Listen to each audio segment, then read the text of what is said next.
नमस्कार दोस्तों, I am Narendra Ahir and I am working in solar energy field. और जो कि मैं ये सौर ऊर्जा के क्षेत्र में कार्यरत हूँ, तो मेरे काफ़ी सारे दोस्तों ने पूछा कि वो अपने घरों के ऊपर सोलर का इस्तेमाल कैसे कर सकते हैं सो दैट जो उनका जो बिल है वो कम से कम हो या फिर ज़ीरो हो।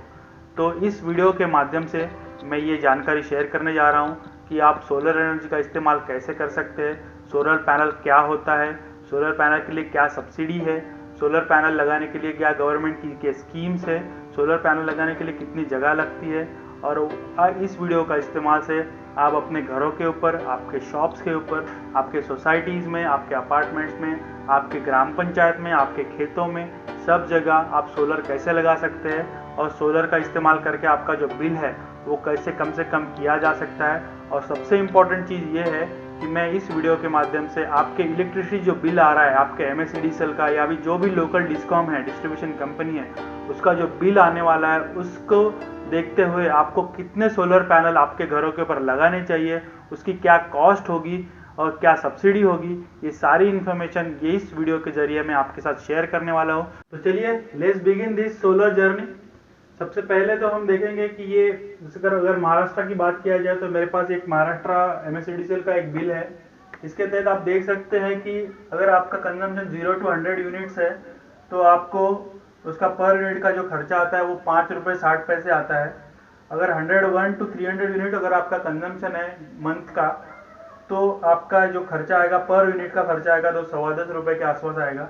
अगर आपका जो पर मंथ का जो कंजम्पशन है 301 to 500 यूनिट्स है, तो आपको जो इस यूनिट के लिए आपको ₹13.62 आपको पर यूनिट का खर्चा देना है। अगर आपका कमर्शियल शॉप है तो उसके लिए आपको ₹10.5 प्रति यूनिट आपका बिजली का खर्चा आ रहा है, जो कि काफ़ी हाई है।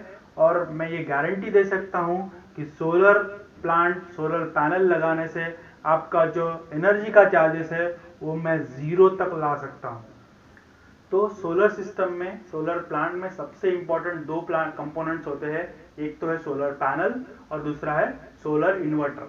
तो सबसे पहले हम ये देखते हैं कि 1 किलोवाट सिस्टम में कितने पैनल लगते हैं और उसका क्या साइज आता है। तो आजकल जो पैनल्स आ रहे हैं वो लगभग 325 वाट के एक पैनल और मैक्सिमम जो है लगभग 500 वाट के भी पैनल अवेलेबल है। बट जो रेडीली अवेलेबल पैनल है उसका जो है 325 to 400 वाट के पैनल रेडीली अवेलेबल है, जल्दी से मिल जाते हैं। और जो एक पैनल का जो डायमेंशन है वो 2x1 मीटर का है। तो इसलिए 1 किलोवाट में अगर मैं मानता हूं कि 350 वाट का अगर एक मैं पैनल लगा रहा हूं, तो मैं लगभग 1 किलोवाट के लिए 3 पैनल मुझे लगेंगे, तो 1 किलोवाट का सिस्टम मेरा लग जाएगा। और एक पैनल का जो डायमेंशन है वो है 2x1 मीटर, तो इंटू 3, तो ये हो गया 6 स्क्वायर मीटर, अप्रोक्सीमेट फीट का जगह लगने वाला है। चलो तो हम आप स्टार्ट करते हैं कि how to design a solar system for our home. हमारे घर के लिए, हमारे शॉप के लिए हमें कितने पैनल लगाने चाहिए सो दैट हमारा जो बिल हो वो ज़ीरो हो। उसके दो मेथड है। एक तो हम हमारे कितने घर में कितने इंस्ट्रूमेंट्स है, कितने प्लांट फ्रीज क्या है, कितना कितना वोल्टेज क्या है, वो सब कैलकुलेट करके मैं निकाल सकते हैं कितना एनर्जी कंजम्पशन होता है। या फिर दूसरा एक सिंपल वे है, जो लोकल डिस्कॉम से, जो डिस्ट्रीब्यूशन कंपनी से, MSEDCL से जो बिल आता है उसमें हमें पर मंथ का जो है एनर्जी कंजम्पशन वो देख सकते हैं। मैं मानता हूं कि मान लीजिए मेरा 250 यूनिट मेरा पर मंथ का कंजम्पशन है। मेरे जो MSEDCL का बिल है उससे मैं अगर देख सकता हूँ 250 यूनिट मुझे मेरा एक महीने का लगता है। तो एक थंब रूल है, 1 किलोवाट का जो प्लांट है, सोलर प्लांट है, वो पर डे 4 यूनिट्स जनरेट करता है। 1 किलोवाट का जो प्लांट है 4 यूनिट्स पर डे जनरेट कर रहा है। तो 2 किलोवाट का जो प्लांट है वो लगभग 8 यूनिट्स करेगा, और 8 इंटू अगर 30 करते हैं तो हो जाएगा 240 यूनिट्स पर मंथ। तो इसलिए अगर मेरा 250 यूनिट्स का मेरा अगर कंजम्पशन है, जो मैंने कि MSEDCL के बिल से देखा है, तो उसके लिए मुझे 2 किलोवाट का प्लांट लगाना चाहिए, सो दैट मेरा जो बिल है वो कम से कम हो जाए। तो मान लीजिए 240 यूनिट मैंने जनरेट किए, 250 मेरा कंजम्पशन है, तो मुझे सिर्फ 10 यूनिट का जो है बिल देना पड़ेगा। 10 यूनिट का जो बिल है मुझे आएगा अप्रोक्सीमेटली 50 रुपए।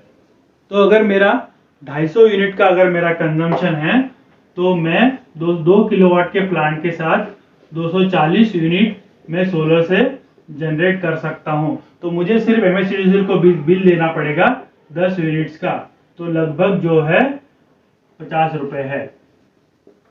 और मैं अगर सोलर नहीं लगाता तो उसके साथ मुझे कितना बिल देना पड़ेगा? 100 यूनिट का जो है 5 रुपए 60 पैसे पर यूनिट, और जो रिमेनिंग 150 यूनिट है उसका है 10.12, तो ये हो गए 560 रुपए और ये हो गए लगभग 1500 रुपए। तो अप्रोक्सीमेटली 2100 रुपीज मेरा पर महीने का जो बिल है विदाउट सोलर है। तो अगर सोलर मैं नहीं लगाता हूं तो मेरा बिल आता है 2100 रुपए, और मैं अगर 2 किलोवाट का प्लांट लगाता हूं तो मेरा बिल आता है 50 रुपए। तो ये है सोलर लगाने का फायदा। तो हमने ये देखा है 250 किलोवाट का जो मेरा 250 यूनिट्स का जो कंजम्पशन है मेरा पर मंथ का, तो उसके लिए मुझे 2 किलोवाट का सोलर सिस्टम लगाना है। तो 2 किलोवाट में 1 किलोवाट में 3 पैनल्स आते हैं, तो 2 किलोवाट में मुझे 6 पैनल लगाने पड़ेंगे। तो आप अपने जो लोकल डिस्कॉम का जो MSEDCL का या जो भी लोकल डिस्कॉम है उसके जो बिल आता है उसके तहत आप देख सकते हैं कि आपको कितना सोलर सिस्टम या सोलर प्लांट, सोलर पैनल्स आपको लगाने हैं। सिर्फ एक थंब रूल याद रखिए, 1 किलोवाट का सोलर प्लांट एक दिन में लगभग 4 यूनिट्स पर डे जनरेट करता है। तो इस थंब रूल के अकॉर्डिंग आप अपना MSEDCL का या लोकल डिस्कॉम का जो बिल है वो देख के आप अपने सोलर प्लांट्स, आपके कितने पैनल चाहिए, कितना प्लांट का साइज होना चाहिए, ये सब आप डिसाइड कर सकते हैं। और ये जो है इंफॉर्मेशन आप सभी लोगों को फॉरवर्ड कीजिए, सो दैट मैक्सिमम लोग इस चीज का इस्तेमाल कर सके और उनके लिए, सबके लिए वो है हेल्पफुल हो। तो और फिर हम आगे देखेंगे कि इस सोलर सिस्टम लगाने के लिए कितना खर्चा आता है, इसका क्या कॉस्ट होगा, इसका क्या सब्सिडी है, क्या गवर्नमेंट की क्या स्कीम्स है, आपको किस एजेंसी को कांटेक्ट करना पड़ेगा, ये सारी इंफॉर्मेशन मैं आपको अगले वीडियो में शेयर करने वाला हूं। तो तब तक के लिए स्टे ट्यून्ड एंड जय हिंद।